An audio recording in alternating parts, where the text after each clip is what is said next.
you have highlighted one of the truest aspects and dilemmas of human life.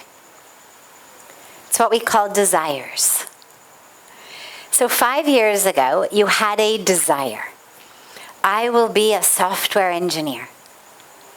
And the desire breeds all kinds of stories and drama with it. We create in our mind this whole fantasy. When I become a software engineer, my life will be like this. I'll have this much money. I'll go here. I'll go there. I'll spend my weekends doing this. I'll have that. Then I will feel very happy. With the money I make, I'll buy this. Then I'll feel happy. From buying things, I'll feel happy. From using the money to go places, I'll feel happy. Now you have it. And you're waiting for weekends. This is the story of desires. Now, there's nothing wrong with being a software engineer. It's wonderful. As far as jobs go, you get to use your brain, you get to use your creativity. They're very high in demand, so presumably you're making a good living. You know it's not going to go out of style anytime soon. The world is always going to need software engineers. And yet, it didn't give you that happiness that you thought it would. And I pray that you take this as a lesson for your life. Because naturally now you may be having other desires. When I get that promotion or that raise, or when I get to go on vacation here, or maybe when I get that different job, you start having other desires. What I hope you learn at this beautifully young age is desires, when they are fulfilled, do not actually bring us the joy and the peace that we thought they would. Desires breed desires. It's the nature of desires. I want a car, I get a car. Then I want a different car, a better car. Then I get that better car. Then I want a better car. Pujya Swamiji tells a beautiful story that I love of, this is going back probably 50 years.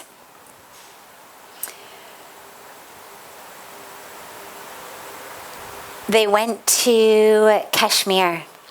He and his guru and a whole bunch of devotees. And they had gone for a week. But they ended up staying a month because it was so beautiful. And they had one boatman who would take them out onto the beautiful lake of the Srinagar area of Kashmir called Dal Lake. And they would go out and they would spend every day on the boat singing and meditating and chanting, and it was just heaven. So they decided to keep staying. Not just a week, they stayed a whole month.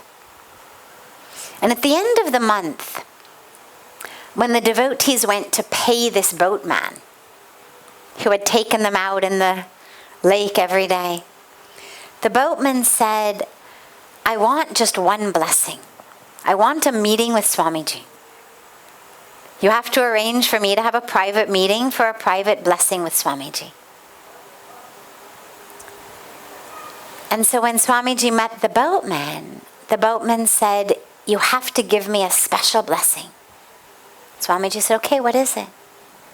And he said, I want to go to Mumbai. Those days it was Bombay. I want to go to Bombay. Now, all of these devotees who had come from Bombay, from Delhi, from Calcutta, from all of the big cities, had turned a one-week holiday into a month on this beautiful, heavenly paradise lake. They're dreaming of vacations in Dal Lake in Kashmir. But the guy who lives all day, every day in the lake is dreaming of Bombay. This is the nature of the mind. You live in Bombay, you want to be in Dal Lake. You live in Dal Lake, you want to be in Bombay. It's the nature of desires. And no matter what we get, desires keep breeding desires because they are rooted upon a fundamental lie.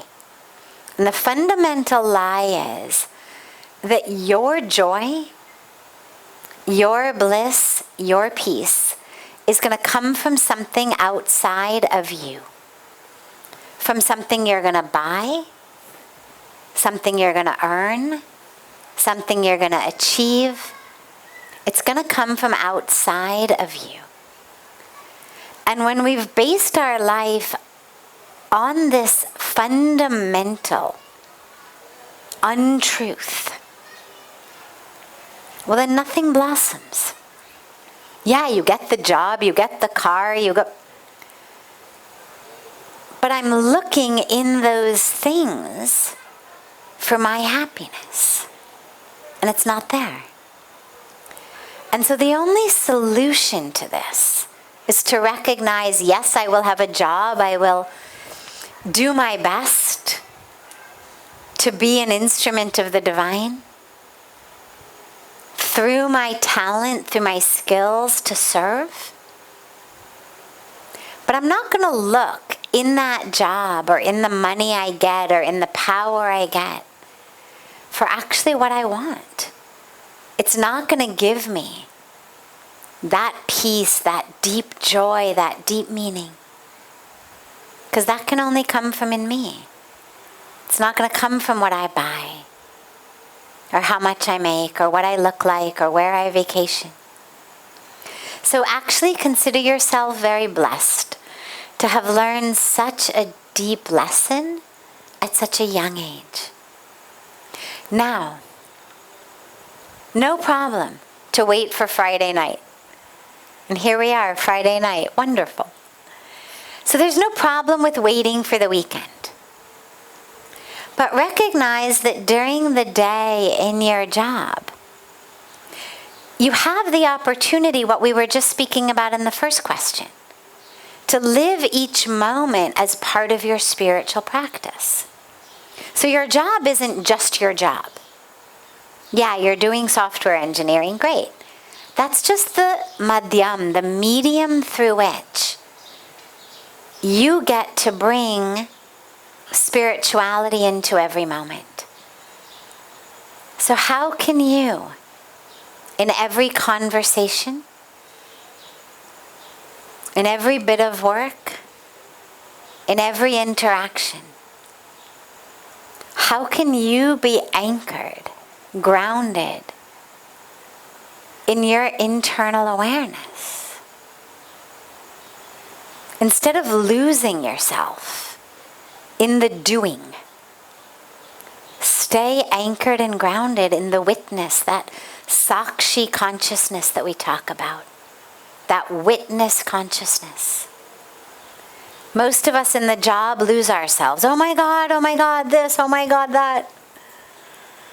Oh my God, chaos, oh my God, crisis. Right?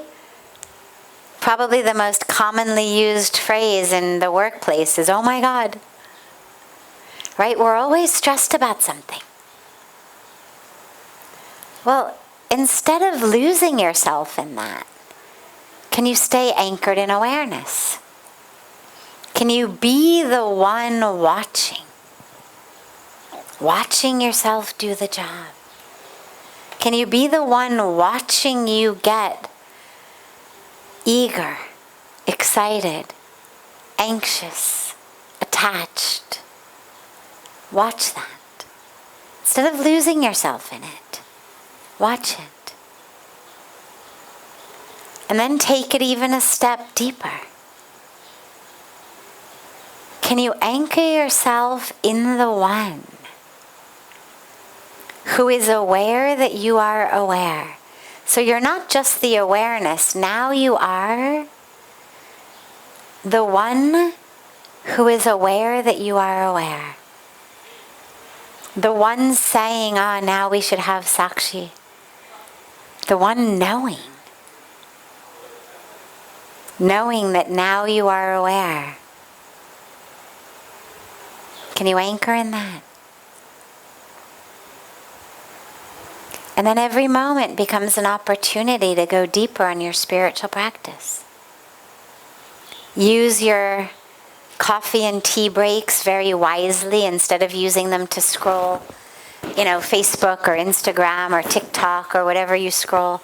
Instead of that, use them for a few minutes of meditation.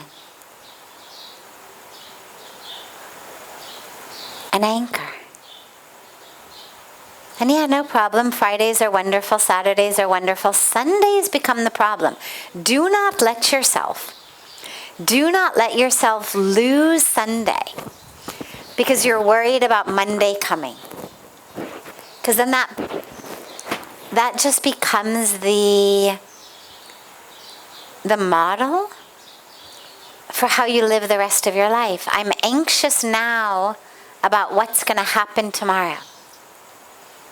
Maybe Monday will never come. Who knows? Right? I mean, the world could end on Sunday. Or Hanumanji could come and take the sun and, hold it for God knows how long. Right? We could be in Sunday until Hanumanji decides, okay, it's going to be Monday. But why lose the present moment in anticipation of the future? And this is what being aware allows you to do. Is when I'm aware, I'm here in the moment, in the breath, in the perfection of the breath. I'm not in tomorrow. The moment that you're not here, but you are in what you're going to have for dinner, what you've got to do before you go to sleep, what tomorrow is going to be like, you've lost the moment. And the moment is your only possibility, your only chance of waking up, of tapping into that source of real joy in you. So don't lose the moment. Love Friday nights, no problem. But love Sunday nights also. And love Monday nights also. Thursday nights, right? Love every minute. It offers you something different.